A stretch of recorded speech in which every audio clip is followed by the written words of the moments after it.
안녕하세요. 구약반 성경 공부 5번째 시간입니다. 오늘도 참여해 주셔서 감사드립니다. 기도하고 시작하겠습니다. 사랑 많으신 하나님 아버지 감사합니다. 하나님의 은혜로 한 주일을 살게 하시고 또 이 귀한 시간 주의 말씀을 함께 나누며 공부할 수 있도록 은혜 베푸시니 감사합니다. 성경을 통하여서 우리를 향하신 하나님의 사랑, 아버지의 그 마음을 알게 하시고 그 사랑과 그 은혜 안에서 기쁨과 감사와 찬송과 영광을 돌리는 복되고 거룩한 삶을 살아갈 수 있도록 인도하여 주옵소서. 오늘도 우리에게 깨닫는 마음을 주시고 듣는 마음을 허락하여 주옵소서. 귀하신 예수님의 이름으로 기도드립니다. 아멘. 오늘은 오바입니다. 오바 노예 시대를 공부하도록 하겠습니다. 노예된 애굽에서 하나님을 따라 대대적으로 탈출하다. 출애굽기 1장부터 19장의 내용을 중심으로 노예 시대를 정리해 보도록 하겠습니다. 첫 번째 다룰 내용은 노예 시대입니다. 다음에 묘사하는 성경 인물은 누구일까요? 해서 몇 가지 질문이 나와 있습니다. 생후 3개월 되었을 때 혼자 보트를 타고 강을 항해한 사람, 왕실에서 자랐지만 모든 것을 잃고 광야에서 훈련받은 사람, 떨기나무에 불이 붙었으나 타지 않은 놀라운 광경을 목격한 사람, 자신의 형을 대언자로 세운 사람, 하나님의 대리자로서 10가지 재앙과 10계명을 전한 사람, 몇 차례의 사형 선고를 받은 사람, 땅 위에 살던 사람 가운데 가장 온유한 인물로 기억되는 사람, 누구인지 아시겠습니까? 바로 모세입니다. 모세는 시족시대를 이어서 노예시대, 계명시대, 야형시대, 언약시대를 열어가는 아주 중요한 사람입니다. 모세는 이 네 시대의 주요 인물입니다. 우리가 출애굽기를 공부하면서 계속해서 기억해야 될 출애굽기 주제가 있습니다. 바로 애굽으로부터의 탈출입니다. 하나님은 이스라엘 백성들이 애굽 땅에서 그들의 종으로 노예로 살아갈 때 그들을 탈출시키셨고 약속의 땅 가나안으로 인도하셨습니다. 출애굽기의 주제가 애굽으로부터의 탈출이지만 새로운 주제를 붙여본다면 자유를 향한 하나님의 주권과 섭리라고 할 수 있습니다. 이스라엘 백성들은 하나님의 주권과 섭리 안에서 애굽에서 나와 약속의 땅 가나안에 들어가게 되었습니다. 여기서 우리는 자유의 3가지 차원을 공부하고 기억할 필요가 있습니다. 자유의 첫 번째 차원은 정치적인 자유입니다. 내가 가고 싶은 곳, 내가 하고 싶은 것을 마음껏 할 수 있는 육체의 자유, 이것이 1차적인 자유입니다. 그러나 우리는 1차적인 자유만으로는 살아갈 수 없습니다. 2차적인 자유를 누릴 때 진정한 인간다운 삶을 살 수 있습니다. 2차적인 자유는 양심의 자유입니다. 양심의 자유는 이성과 양심에 얽매이지 않은 상태에서 우리가 마땅히 해야 할 일을 하면서 누리는 마음의 자유입니다. 우리가 어떤 일을 할 때 내가 육체적으로는 하지만 마음에 거리낌이 있을 때가 있습니다. 예를 든다면 큰 길을 무단횡단합니다. 육체적으로는 내 마음 내 뜻대로 건너가는 것입니다. 하지만 양심에는 굉장히 거리낌이 있습니다. 누가 오는지 안 오는지 두리번거리게 됩니다. 육체의 자유는 있지만 양심이 자유롭지 못하기 때문입니다. 양심의 자유는 육체의 자유를 가능하게 하는 마음의 자유, 마음의 평안입니다. 세 번째 자유는 영적인 자유가 있습니다. 이 세상의 모든 죄와 사망의 권세로부터 사탄과 율법의 권세로부터의 자유입니다. 영적인 자유, 하나님의 자녀가 되어서 예수 그리스도 안에서 누리는 모든 것이 영적인 자유입니다. 예수 그리스도 안에서 하나님의 자녀가 되어 누리는 자유, 이것이 영적인 자유입니다. 자유의 최고의 차원이라고 할 수 있습니다. 우리는 63페이지에 있는 그림을 통해서 이스라엘 백성들이 애굽에서 어떻게 탈출하게 되었는지 그 과정들을 볼 수 있습니다. 1번 그림을 보시면 히브리 민족이 애굽의 노예가 되어 벽돌을 만듦이라는 그림이 있습니다. 히브리 민족은 애굽의 총리가 된 요셉의 촉청으로 인해서 애굽 땅 고센 지역에 내려간 야곱과 12아들이 번성한 민족입니다. 야곱과 요셉의 형제들이 고센 땅에 초청되었을 때 그들은 귀빈으로 초청받았습니다. 애굽의 총리가 자기 가족을 초청했습니다. 그래서 애굽의 가장 비옥한 땅, 나일강 삼각주 고센 지역에 살게 되었습니다. 우리는 보통 이스라엘이 애굽 땅에서 400년 동안 종살이를 했다고 생각하고 그렇게 말씀을 듣고 있지만 실질적으로 따져본다면 고된 노동과 학대를 당한 시간들은 그렇게 많은 시간이 아닙니다. 요셉이 나이 30이 되어서 총리가 되었고 7년 대풍년을 지나 흉년이 2년 지났을 때 그의 아버지와 형들을 초청했습니다. 그의 나이 40이 되기 전에 아버지와 형들을 초청했고 요셉이 100세에 죽었습니다. 처음 60년 동안은 요셉이 있었기 때문에 이스라엘 백성들을 학대하거나 괴롭히는 사람이 전혀 없었습니다. 출애굽기 1장을 보면 애굽 왕이 이스라엘 백성들을 학대하고 고된 노역을 시키는 이유가 있습니다. 이스라엘 백성이 큰 민족이 되었기 때문입니다. 애굽 왕은 이스라엘 백성들을 통제하기 위해서 많은 세금을 부과했고 그 세금을 감당하지 못한 백성들이 하나둘 노예가 되기 시작하면서 이스라엘 백성 전체가 노예가 되었습니다. 그리고 이제 중노동에 시달리는 매우 어려운 상태에 빠지게 된 것입니다. 이스라엘 백성들이 큰 민족이 된 것은 하나님의 약속의 성취입니다. 하나님은 아브라함을 부르시고 창세기 15장 5절에서 내 자손을 하늘의 뭇별처럼 바다의 모래처럼 많게 하시겠다 약속하셨습니다. 그리고 창세기 15장 13절에서 16절에서는 너의 자손이 이방 땅에서 객이 되어 할 것이고 4대 만에 다시 돌아오게 할 것이다 말씀하셨습니다. 그 약속대로 이스라엘 백성은 고센 땅에서 큰 민족이 되었습니다. 이스라엘 백성들이 큰 민족이 된 것을 두려워하는 바로 왕은 이스라엘 백성들을 괴롭히고 학대하기 시작합니다. 그런데 바로 왕의 학대 속에는 하나님의 섭리가 들어있습니다. 이스라엘 백성들이 애굽 땅에서 편안하게 풍요롭게 살아갈 때는 아무 걱정 염려가 없었습니다. 하지만 바로의 강력한 탄압 정책이 실시되면서 우리는 애굽 사람이 아니구나.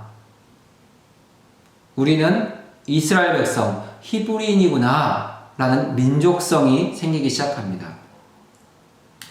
이스라엘 백성들은 고센 땅 그 고난 속에서 민족의식이 생겨났습니다. 우리는 여기서 영원히 살 사람이 아니다. 언젠가는 여기서 떠나야 한다. 우리에게는 우리 조상 아브라함을 통해서 준 약속이 있다. 그 약속의 때에 우리는 반드시 이곳을 떠나야 된다라는 그런 민족의식과 하나님의 말씀에 근거한 사명의식이 생기게 되었습니다.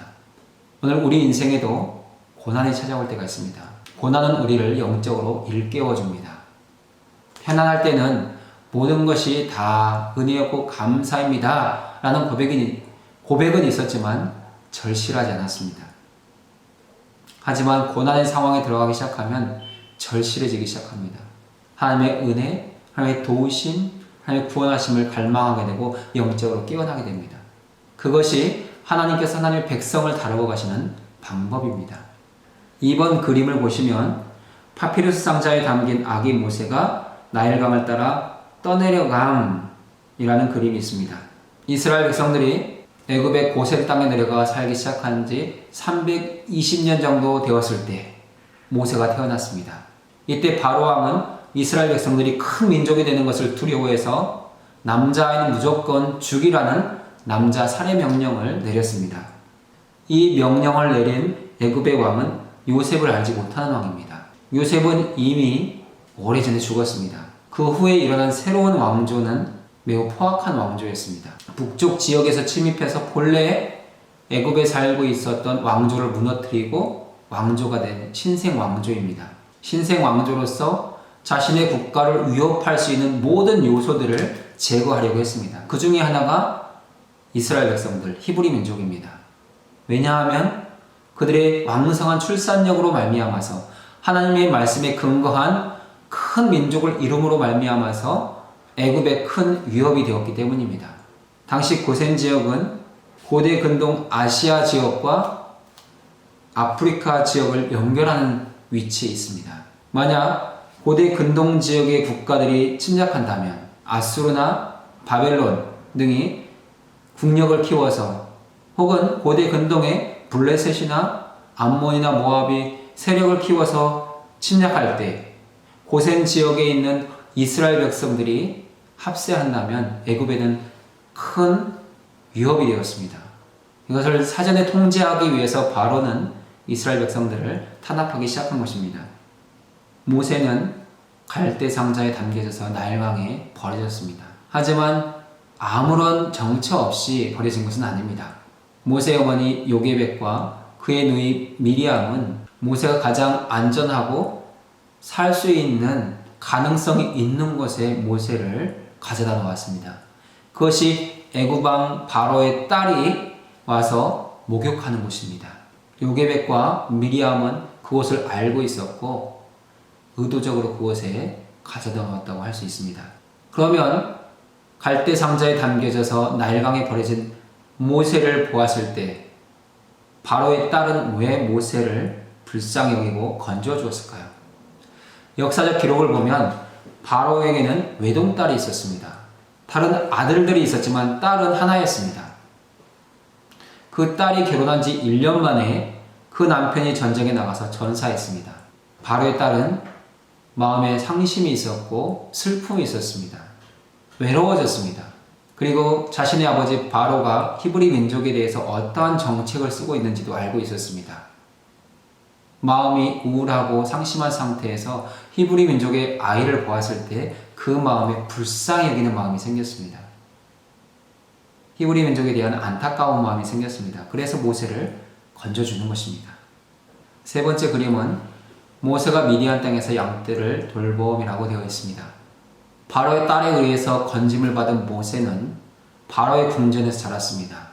애굽의 언어와 문화, 정치, 경제, 사회 등 모든 것들을 다 배우면서 성장했습니다.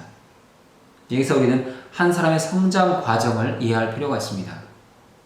사람이 태어나면 4단계를 거쳐서 완전한 인격이 됩니다. 첫 번째 단계는 토대 형성 단계입니다. 이 단계는 태어날 때 주어지는 환경입니다. 자신의 나라, 자신의 언어, 문화, 사회, 모든 것들이 태어나면서 모든 것들이 태어나면서 정해져 있습니다. 이것이 토대 형성입니다. 두 번째 단계는 자기 개발 단계입니다. 교육과 훈련을 통해서 외부 환경에 응답하는 방법을 배웁니다. 자신을 인식하고 외부와 서로 소통합니다. 세 번째 단계는 사역을 통한 성장 단계가 있습니다. 이를 통해서 성숙한 인격이 형성되어져 갑니다. 그리고 네 번째 단계는 수련 과정이 있습니다. 이 모든 것들이 하나로 뭉쳐져서 하나님께 자신의 인생을 드리는 단계가 있습니다. 사람은 이렇게 4단계를 거쳐서 진정한 자기 자신이 되고 그 자기 자신이 누구에게 헌신해야 되는지, 무엇을 통해서 살아가야 되는지, 인생의 목적은 무엇인지를 깨달아갑니다. 그래서 진정한 인격, 진정한 사람으로 살아가게 되는 것입니다. 모세는 히브리 지파 레위의 한 가정에서 태어난 토대를 가졌지만 그는 애굽 왕 바로의 딸의 아들로서 살아가는 삶의 변화를 겪었습니다. 그의 토대가 완전히 바뀐 것입니다. 애굽 왕 공주의 양자가 되어서 애굽의 문화를 배웠고 정치를 배웠고 애굽의 모든 것들을 다 배울 수 있었습니다. 그것이 모세의 자기 개발 과정입니다. 교육과 훈련을 통해서 외부에 응답하는 사람이 된 것입니다. 하지만 모세는 하나님의 때와 하나님의 방법을 몰랐습니다. 그래서 실수합니다. 생애 성숙 단계에 들어와서 의미 있는 삶을 추구하고 싶어졌는데 자기의 방법, 자기의 생각, 자기의 힘을 의지했습니다. 자신의 생각과 자신의 힘과 자기 감정을 판단의 근거로 삼았을 때 모세는 살인자가 되었고 미디안으로 도망할 수밖에 없는 삶을 살게 되었습니다. 그러나 그것 또한 하나님의 계획이었고 섭리였다는 것을 알게 됩니다. 하나님은 미디안 광야에서 모세를 훈련하셨습니다. 광야는 우리가 하나님을 1대1로 만나는 훈련의 장소입니다. 거룩하신 하나님을 피조물 된 우리가 1대1로 만나는 것은 사실 불가능한 것이지만 하나님은 우리를 사랑하시고 우리를 만나시기 위해서 우리를 찾아와 주십니다. 하나님께서 우리를 만나 주시는 것, 그것이 광야입니다. 하나님께서 왜 우리를 광야에서 만나 주시는가? 광야는 우리 사람의 한계를 깨닫는 곳이기 때문입니다. 나의 가능성, 나의 능력, 나의 지혜, 그 어느 것으로도 살아낼 수 없는 곳이 광야입니다. 광야는 오직 하나님만 의지하고 살아갈 수 있는 공간입니다. 하나님 모세를 광야로 부르셔서 모세의 한계를 알게 하시고 하나님의 전능하심, 하나님의 능력의 손길을 붙잡게 만드셨습니다. 모세는 미디안 광야에서 아내를 얻었고 또한 두 아들을 얻었습니다. 그의 장인 이드로의 양을 이끌고 호렙산에 들어갔을 때 그곳에서 불타는 떨기나무 가운데 하나님을 만났습니다. 그리고 하나님의 부르심, 소명을 받아 이스라엘 백성들에게로 나아갑니다. 4번 그림은 히브리인들이 어린 양의 피를 문설주에 바르고 이것을 유월절이라고 일컬음으로 되어 있습니다. 첫 번째 유월절, 최초의 유월절의 장면입니다. 유월절은 출애굽기 12장 13절의 말씀입니다. 너희를 넘어가리라. 패스오버. 넘어간다는 의미로서 유월, 넘어가는 절기입니다. 이 유월절은 기독교 신앙의 모델입니다. 어린 양이신 예수 그리스도를 통한 구원을 상징적으로 보여주는 사건이 유월절입니다. 유월절은 예수 그리스도의 십자가 사건에서 완성됩니다. 어린 양의 피로서 육체적 죽음은 면할 수 있었지만 이스라엘 백성들은 영적인 죽음을 면할 수 없었습니다. 오직 예수 그리스도의 피만이 우리 모두의 죄를 완전하게 용서할 수 있으며 또한 우리로 영원히 죄의 종이 되지 않고 하나님의 자녀로 살아갈 수 있게 하는 온전한 구원을 우리에게 허락합니다. 온전한 구원을 우리에게 가져다 줍니다. 그래서 예수님의 십자가는 우리에게 완전한 유월절이고 완성된 유월절입니다. 오늘 우리가 매 주일마다 예배를 드리는 것은 이 십자가 사건의 재현입니다. 이스라엘 백성들은 매년 유월절이 절기가 되면 유월절을 지켜야 했습니다. 하지만 오늘의 그리스도인들은 매주일 주일 예배를 통해서 이 주님의 십자가에 참여합니다. 십자가 사건을 재현합니다. 그 십자가를 바라보며 그 피를 온몸에 바르고 온 마음에 바르면서 새롭게 거듭납니다. 다섯 번째 그림은 하나님께서 구름 기둥과 불 기둥으로 이스라엘 백성들을 인도하심으로 되어 있습니다. 애굽의 바로왕은 애굽을 향하신 하나님의 10가지 재앙을 견디지 못했습니다. 특별히 마지막 재앙이었던 장자의 죽음, 초태생의 죽음 이후로 이스라엘 백성들을 쫓아내었습니다. 하나님께서는 광야로 내몰린 이스라엘 백성들을 구름 기둥과 불 기둥으로 인도하셨습니다. 구름 기둥과 불 기둥은 하나님의 인도하심과 보호하심, 임재의 상징입니다. 하나님께서 언제나 우리 가운데 임마누엘로 함께 하시는 것을 보여주는 것이 구름기둥과 불기둥입니다. 구름기둥은 낮에 햇빛과 열로부터 택한 백성들을 보호해 주었습니다. 또한 구름기둥은 필요할 때마다 비를 내려서 이스라엘 백성들의 생명을 유지하게 해주었습니다. 불기둥은 밤의 추위와 사나운 짐승으로부터 보호하는 역할을 했습니다.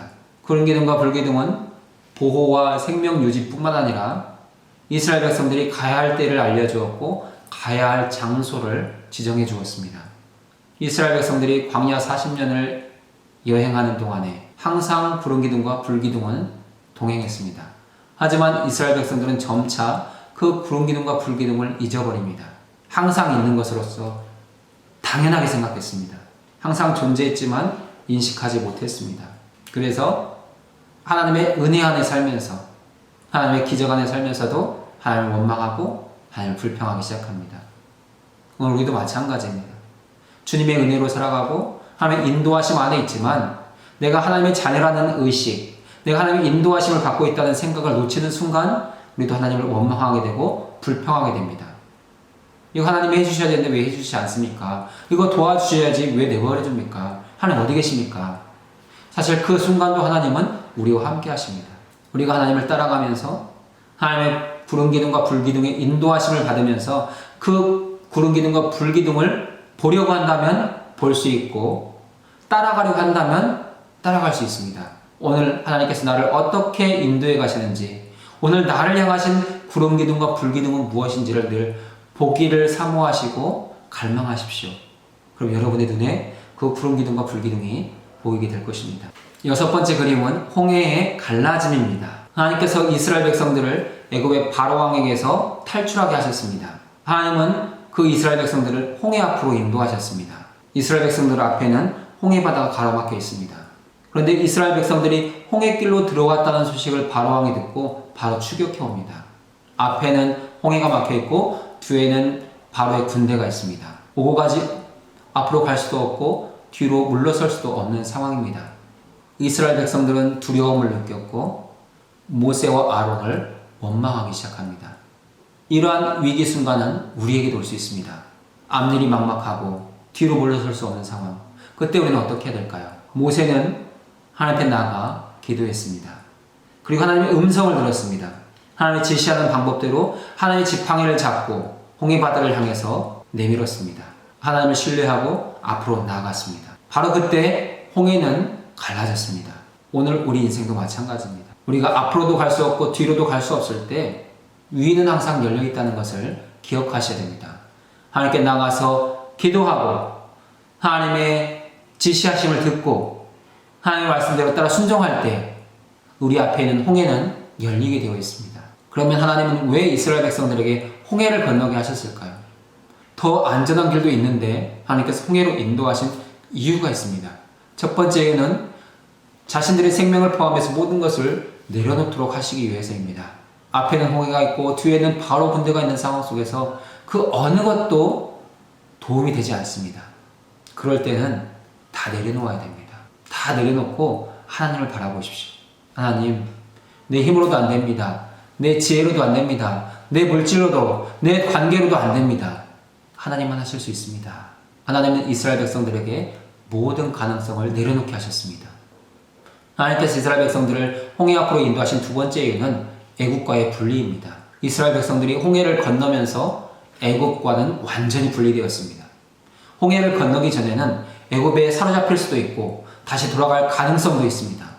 하지만 홍해를 건넌 이후에는 다시 애굽으로 돌아갈 수도 없고 애굽의 영향을 받을 필요도 없습니다. 그래서 홍해를 건너게 하시는 것입니다. 하나님께서 우리에게 건너게 하신 홍해가 있습니다. 우리가 예수 믿으면서 버렸던 모든 옛사람의 습관들이 있습니다.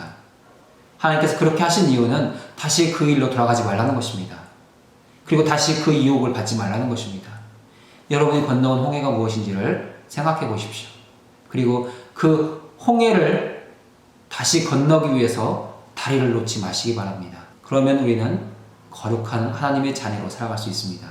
하나님께서 이스라엘 백성들에게 홍해를 건너게 하시는 세 번째 이유는 길이 보이지 않는 상황 속에서도 하나님을 따라간다면 길이 있다는 것을 알려주시기 위해서입니다. 예수님은 내가 곧 길이요 진리요 생명이라고 말씀하셨습니다. 예수님은 언제나 길이십니다. 길이 없지만 주님이 가시면 길이 된다는 것입니다. 우리는 그 주님을 따라가면서 항상 주님이 열어가시는 길을 따라가면 어려운 상황, 힘든 상황에 빠지지 않고 약속된 가나안 땅, 약속된 언약의 땅에 들어갈 수 있습니다. 7번째 그림은 나무를 던지자 마라의 쓴물이 단물이 되어 먹을 수 있게 됨이라고 되어 있습니다. 홍해를 건너서 광야에 들어온 이스라엘 백성들은 3일 동안 물을 찾지 못했습니다. 홍해 바다를 건넜을 때는 찬양했습니다. 말과 그 탄 자들을 바다에 빠뜨리신 하나님을 찬송했습니다. 미리암이 찬송했고 이스라엘 백성들이 찬송했습니다. 하지만 3일 동안 그들이 광야에서 물을 얻지 못했을 때 그들은 하나님을 원망했습니다. 불평했습니다. 오늘 우리의 모습입니다. 내가 은혜를 아무리 크게 받아도 3일만 특별한 것이 내게 보이지 않으면 금방 잊어버리는 것이 우리라는 것입니다. 그렇게 3일 동안 물을 찾지 못했던 이스라엘 백성들이 물을 만났습니다. 그런데 쓴 물입니다. 써서 마실 수 없는 물입니다. 이스라엘 백성들은 그 쓴물 앞에서 하나님을 향한 찬양, 감사, 감격을 잊어버리고 원망하고 불편했습니다. 바로 이것은 오늘 우리의 모습을 보여주는 말씀입니다. 현실적인 문제 앞에서 흔들리는 우리의 믿음을 보여주는 것이 마라 사건입니다. 그런데 하나님은 그 마라의 물을 그냥 두시지 않습니다. 쓴물을 치료하십니다. 먹을 수 있는 물로, 단물로 바꾸어 주십니다. 여기서 우리는 하나님께서 우리 인생 가운데 쓴물을 만나게 하시는 이유를 알게 됩니다. 하나님은 우리 인생의 쓴물을 단물로 바꾸시는 분, 치료하시는 분이라는 것을 알게 하시기 위해서 때때로 그런 사건들을 만나게 하신다는 것입니다. 또한 하나님 나를 치료하실 수 있는 분이라는 것을 믿고 신뢰하면서 기도하도록 그런 쓴물을 허락하신다는 것을 기억하시기 바랍니다. 오늘 사랑하는 여러분의 인생 가운데 쓴물이 있다면, 너무 써서 마실 수 없고 피하고 싶은 순간들이 있다면 나를 치료하시는 하나님 앞으로 나가십시오. 나를 치료하실 수 있는 하나님께 기도하십시오. 그러면 하나님께서 그 쓴물을 단물로 바꾸어 주실 것입니다. 마라 사건은 여호와 라파의 하나님을 경험하는 사건이 되었습니다. 8번 그림은 하나님께서 만나와 메추라기를 공급하심으로 되어 있습니다. 이스라엘 백성들이 애굽을 떠난 지 한 달 반이 되었을 때 그들은 애굽에서 가지고 나온 모든 식량을 다 소진하게 되었습니다. 이제 더 이상 먹을 것이 없습니다. 그 순간이 되자 백성들은 다시 하나님을 원망하기 시작합니다. 이스라엘 백성은 다시 모세와 아론을 원망했고 하나님을 원망하기 시작합니다. 이스라엘 백성들이 돌을 들어 모세를 치려고 하자 모세는 하나님 앞에 나아가 기도합니다. 그때 하나님께서 만나를 주시겠다고 말씀하셨고 고기를 달라고 불평하는 이스라엘 백성들을 위해서는 메추라기를 주시겠다고 말씀하셨습니다. 오늘 인생 가운데 내가 원하는 것을 얻지 못할 때 우리는 원망할 수밖에 없지만 그 원망은 나의 정신적인 자살이라는 것을 언제나 기억하시고 원망하기를 버리셔야 됩니다. 원망하기보다는 그 문제를 가지고 하나님 앞에 나아가서 기도한다면 하나님 우리를 더 기뻐하실 것이고 그 문제를 속히 해결해 주실 것입니다. 우리는 하나님께서 공급해 주시는 만나를 통해서 하나님이 우리 생명의 공급자라는 것을 확실히 알게 되고 고백하게 됩니다. 씨앗을 뿌려서 자라고 수확하기까지는 많은 시간이 필요합니다. 하지만 만나는 바로 얻어서 먹을 수 있는 것입니다. 씨를 뿌리는 수고도 없고 그것이 자라는 동안 기다릴 필요도 없습니다. 주시는 것을 거두어 드리기만 하면 됩니다. 하나님이 우리의 공급자라는 것을 알게 하는 것이 만나입니다. 그리고 만나는 매일 거두었습니다. 매일매일 우리가 하나님께 받아야 될 은혜가 있다는 것을 알게 하시기 위해서 하나님은 매일매일 만나를 줍게 하셨습니다. 오늘 여기서 만나를 통해서 배우게 되는 신앙적 원리가 있습니다. 매일 받아야 될 은혜가 있다는 것입니다. 우리는 어제 받은 은혜로 오늘을 살지 않습니다. 오늘의 은혜로 오늘을 사는 것이고 내일의 은혜로 내일을 사는 것입니다. 매일매일 나에게 필요한 은혜를 채워주시는 하나님, 그것을 공급하신 하나님을 고백하시고 찬송하시기 바랍니다. 오늘 내 손에 없는 것을 찾는 것이 아니라 내 손에 주신 것을 확인하고 기뻐하며 감사할 때 우리는 온전한 믿음의 사람이 됩니다. 우리가 만나의 은혜를 알게 되면 미래를 두려워하지 않고 하나님께 맡기게 됩니다. 오늘 필요한 것을 주셨던 것처럼 내일도 필요한 것을 주실 것입니다. 항상 하나님의 은혜가 그렇게 우리에게 채워질 것입니다. 그러면 더 이상 내일을 염려하지 않습니다. 걱정하지 않습니다. 믿고 순종하며 따라갈 뿐입니다. 우리가 그렇게 하나님을 따라갈 때 하나님은 우리를 지키시고 보호하시고 풍성하게 채워가실 것입니다. 또한 만나를 통해서 배우게 되는 원리는 모자라지도 않고 남지도 않게 하시는 은혜, 우리가 필요하면 필요한 대로 채워가시는 그 은혜를 누리는 것입니다.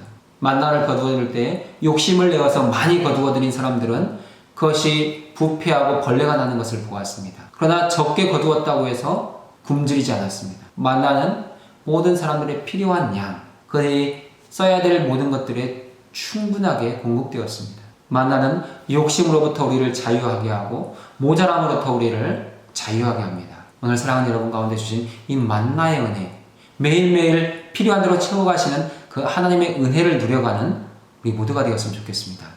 9번째 그림은 모세가 바위에서 물을 냄이라고 되어 있습니다. 광야를 행진하는 이스라엘 백성들 가운데 오랫동안 물이 공급되지 않았습니다. 이스라엘 백성들은 다시 모세를 향하여 원망하고 돌을 들기 시작합니다. 모세는 다급한 마음으로 하나님께 나아가서 부르짖어 기도합니다. 하나님 기도하는 모세의 기도를 들으시고 이스라엘 백성들이 나를 시험한다고 말씀합니다. 우리는 어떻게 하나님을 시험할까요? 우리 인생의 삶에 문제가 발생했을 때 우리는 하나님을 시험하게 됩니다. 하나님을 믿고 하나님 구원하실 것이라는 것을 믿고 순종하며 나가야 되는데 하나님 정말 나를 구원하실 것인가? 나를 도우실 것인가? 하나님에 대해서 여러 생각들을 가지면서 시험하기 시작합니다. 때로는 영적 지도자를 원망함으로 하나님을 시험합니다. 영적 지도자, 교회 안에서의 목회자나 앞선 직분자들은 영적 지도자입니다. 그는 하나님의 은혜를 우리 가운데 연결하는 연결 통로들입니다. 그리고 하나님의 일꾼, 하나님의 사자를 원망하고 불평하는 것은 하나님을 원망하는 것입니다. 그래서 하나님을 시험하게 됩니다. 그러면 이런 시험거리들을 만났을 때 우리는 어떻게 해결해야 되겠습니까? 공동체에 문제가 생겼을 때 해결의 원리는 간단합니다. 함께 하나님께 기도해야 됩니다. 하나님, 우리 가운데 이런 문제가 있습니다. 도와주십시오. 해결해 주십시오. 하나님을 신뢰해야 됩니다. 두 번째는 하나님이 주신 것들을 발견해야 됩니다. 모세는 하나님께 나가서 기도하고 자신에게 주신 것을 발견했습니다. 그것은 홍해를 가를 때 사용했던 지팡이입니다. 그것은 하나님께서 모세에게 들라고 말씀하신 지팡이입니다. 모세는 하나님 주신 말씀대로 지팡이로 반석을 내려쳤습니다. 그러자 반석에서 물이 나왔습니다. 반석에서 나오는 물은 생수의 근원이신 예수 그리스도를 예표하는 것입니다. 우리 주님 예수는 우리에게 영원한 생수를 공급하시는 분이십니다. 마지막 10번째 그림은 하나님께서 시내산에서 모세와 말씀하심입니다.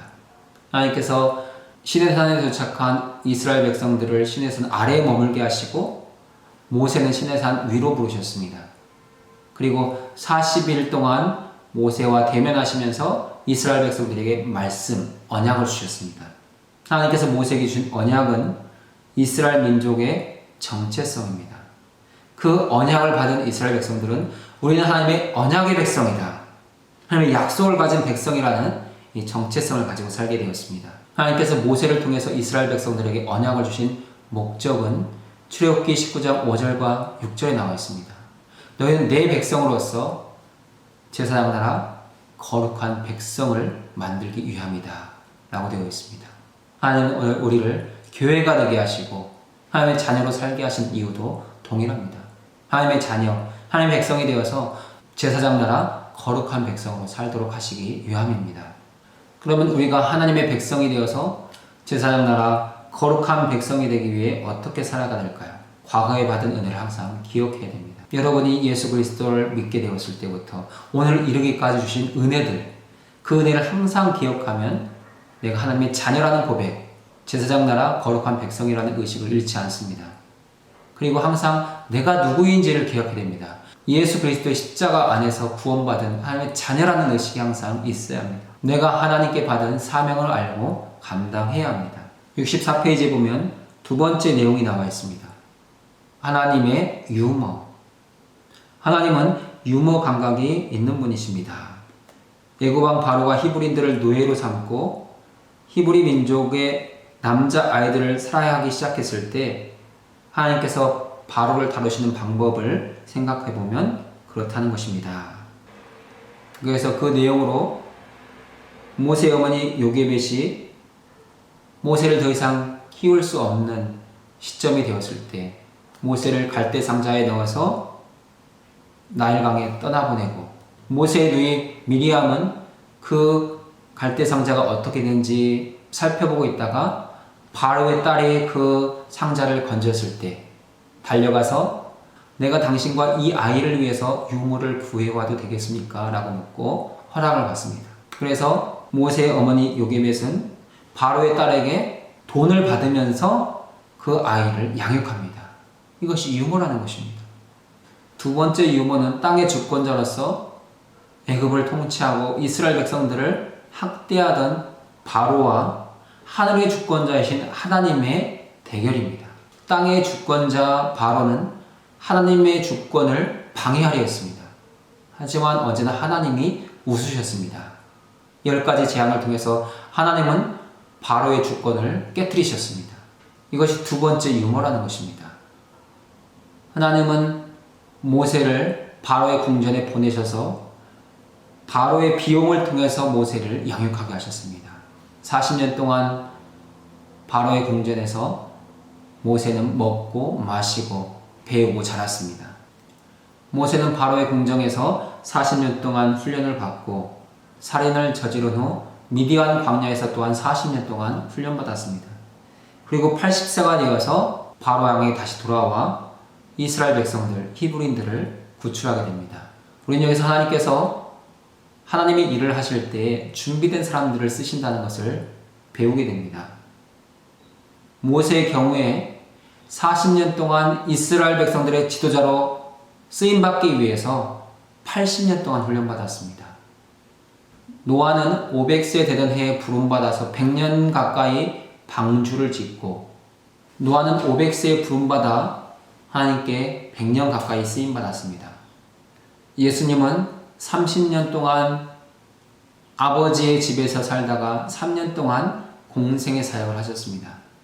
모세의 경우에 2대1로, 노아의 경우에는 5대1로, 예수님의 경우에는 10대1로 준비된 시간과 사역의 시간이 대비된다는 것입니다.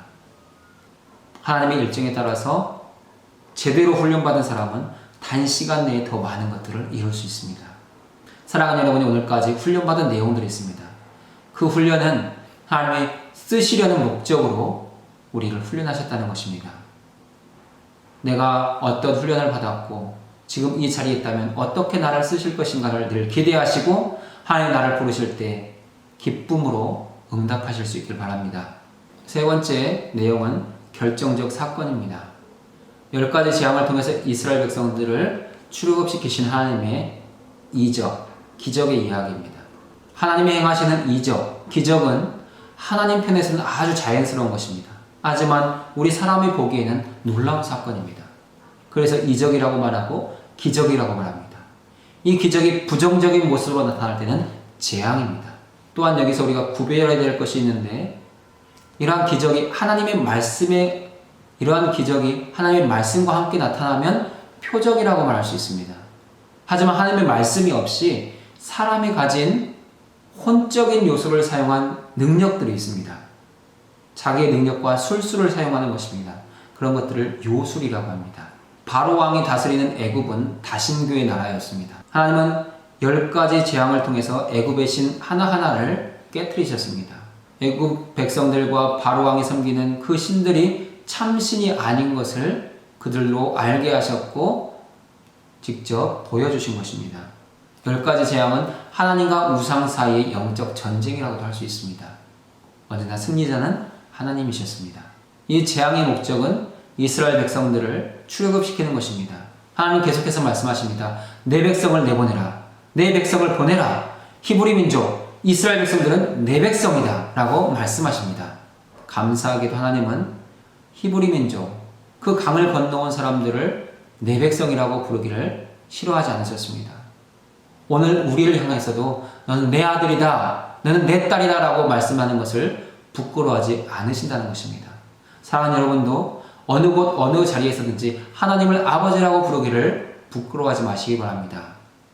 여러분이 하나님을 사랑하고 기뻐하는 만큼 우리 주님도 여러분을 사랑하시고 기뻐하신다고 말씀하고 있습니다. 그러면 이러한 10가지 재앙의 의미는 무엇이겠습니까? 10가지 재앙은 그 모든 재앙에 관련된 애굽의 신을 깨트리는 사건들입니다. 첫 번째 피재앙은 나일강의 신 하피에 대한 심판입니다. 애굽 사람들이 나일강의 신을 섬기는 방법은 나일강물에 들어가서 목욕하는 것입니다. 하나님은 그 신의 죽음을 피로써 나타내셨습니다. 그리고 그 증거로서 물고기가 죽게 하셨습니다. 나일강물이 피로 변하고 물고기가 죽었을 때 애굽 사람들은 나일강의 신이 죽었구나, 하나님에게 졌구나 라는 것을 깨닫게 되었습니다. 두 번째 재앙 개구리를 통해서 하나님은 자신의 여신 헤케트를 심판하셨습니다. 재앙의 목적은 하나님이 창조의 주님이심을 알게 하는 것입니다. 개구리 재앙으로 바로는 이스라엘 백성들을 내보내줄 듯 했지만 마음을 바꾸었습니다. 세 번째 재앙은 이의 재앙입니다. 땅의 신 게불을 심판하는 것입니다. 세 번째 재앙부터는 바로의 요술사들, 바로의 술객들이 흉내내지 못했습니다. 네 번째 재앙은 파리의 재앙입니다. 공기의 신 슈를 심판하는 것입니다. 이때부터는 이스라엘 백성들이 사는 곳, 고센 땅이 구별되었습니다. 파리의 재앙이 애굽에 임했을 때 모세는 이스라엘 백성들이 3일 길을 떠나서 하나님께 예배할 것을 요구했습니다. 그러나 바로는 애굽에서 예배할 것을 요구하다가 너무 멀리 가서 예배하지 말라고 말합니다. 바로는 하나님과 타협하려고 했습니다. 그러나 하나님은 거절하셨습니다. 오늘 우리에게도 이런 타협의 요구가 들어올 때가 있습니다. 주일 예배, 기도회, 부역 모임, 소그룹, 성경 공부, 타협의 요구가 들어올 때 거절하실 수 있기를 바랍니다. 하나님을 선택하시면 하나님이 기억하시고 채워가십니다. 그것을 경험하고 그것을 맛보는 것이 우리의 신앙생활입니다. 다섯 번째 재앙은 악질입니다. 풍요의 신 아피스, 소의 형상이 그림이 있는 것처럼 풍요의 신에 대한 심판입니다. 이때에도 이스라엘 백성들의 가축에는 아무런 해가 없었습니다. 여섯 번째 재앙은 독종입니다. 치료의 신 이시스에 대한 징계입니다. 바로의 술객들도 병에 걸리게 되었고 바로 왕 앞에 나가지 못하게 되었습니다. 일곱 번째 재앙은 우박 재앙입니다. 날씨의 신 슈와 하늘의 신 뉴트에 대한 심판입니다. 이때에도 고센 땅이 구별되었습니다. 여덟 번째 재앙은 메뚜기 재앙입니다. 하늘의 신, 곡식의 신에 대한 심판입니다. 메뚜기 재앙 앞에서 바로는 남자들만 떠날 것을 허락해 주었습니다. 아홉 번째 재앙은 흑암 재앙입니다. 애굽은 태양신을 섬기는 나라였습니다. 하나님은 태양신 라를 심판하셨습니다. 흑암 재앙이 닥치자 바로는 사람만 떠나서 예배하고 돌아오라고 말합니다. 짐승은 데려가지 마라. 볼모로 잡아두고자 했습니다. 열 번째 재앙은 장자의 죽음, 초태생의 죽음입니다. 생명의 신 오시리스에 대한 심판입니다. 또한 지상의 태양신 바로에 대한 심판이기도 했습니다. 장자의 죽음 후에 드디어 바로는 항복합니다. 모두 떠나라. 모두 내 나라에서 나가라. 쫓아내었습니다. 66페이지 네 번째 내용을 살펴보겠습니다. 두 번 태어나서 한 번 죽는다. 출애굽기는 히브리민족이 두 가지 구원을 받았다고 말하고 있습니다. 첫 번째 구원은 육체적인 구원입니다. 애굽의 중노동, 애굽의 남자 살해 정책, 그 모든 육체적인 생명의 위협으로부터 구원을 받았습니다. 또 다른 하나의 구원은 영적인 구원입니다. 이스라엘 백성들이 애굽의 고센 땅에 살 때에는 10가지 신을 모두 섬겨야 됐습니다. 하나님도 알고 하나님도 섬기지만 애굽 신을 섬길 수 있는 많은 토대들을 가지고 있었습니다. 애굽 신을 섬기고 하나님도 섬기면서 애굽 신을 같이 섬기는 사람들이 있었습니다. 이스라엘 백성들은 애굽에서 나오면서 비로소 애굽의 이런 신들로부터 단절을 경험하게 되고 자유를 얻게 됩니다. 출애굽기는 하나님과 구약 백성의 영적 관계를 강조합니다. 하나님께서 그의 백성을 죄와 죽음의 속박으로부터 영적으로 건지신 것이 육적으로 건진받는 것보다 한층 중요하기 때문입니다. 유월절과 무교절은 이스라엘 백성이 구원받을 자격이 없음에도 불구하고 하나님께서 자비를 베풀어 그들에게 구원의 선물을 주셨음을 지속적으로 상기시키기 위해서 제정되었습니다. 그러니까 모든 절기는 하나님의 구원을 항상 기억하도록 주셨다는 것입니다. 오늘 우리의 주일 예배도 마찬가지입니다. 매주일 우리는 하나님 앞에 나와 예배하면서 예수 그리스도의 십자가와 부활을 다시 기억하고 감사하고 감격으로 예배하는 것입니다. 그래서 매주일 예배는 작은 부활절입니다. 하나님이 이스라엘 백성들이 시내산에 도착했을 때 새로운 관계를 맺으셨습니다. 바로 언약을 맺으신 것입니다. 그 목적은 이스라엘 백성들을 하나님의 소유로 삼고 제사장 나라를 만들고 거룩한 백성이 되게 하기 위해서입니다.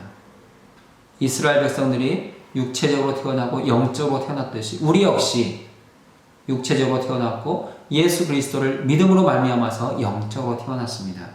우리가 육체적으로 살아가는 것처럼 영적으로도 생명력이 넘치게 활력 있게 살아가는 것, 그것이 주님의 기쁨입니다.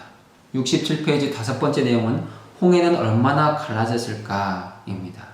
요셉의 초청으로 애굽 땅 고센 지역에 내려간 야곱의 자손들이 70명이었습니다. 그러나 400년 후 출애굽할 때에는 싸움에 나갈 만한 장정만 60만 명이었습니다. 그들은 대부분 아내가 있었습니다. 그래서 그들의 아내까지 합하면 벌써 120만 명입니다. 이스라엘 백성들의 평균 출산은 4명입니다. 자녀를 4명 낳았다면 360만 명입니다. 거기에 계수에 들지 않은 60세 이상의 노인들이 있습니다. 그럼 대략 400만 명의 계산이 나오는 것입니다. 근데 성경은 그렇게 많은 수의 이스라엘 백성들이 단 하룻밤 동안에 홍해바다를 건넜다고 말합니다. 그래서 교재에 있는 것처럼 2명씩 홍해바다를 건넌다면 35일이 걸린다고 되어 있습니다. 이 많은 백성들이 하룻밤에 건너려면 적어도 옆으로 5,000명이 서서 한꺼번에 건너야 된다는 것입니다. 5,000명씩 계속 줄을 지어 건넌다면 우리가 예상하는 300만 명에서 400만 명의 사람이 밤새도 건널 수 있다는 것입니다.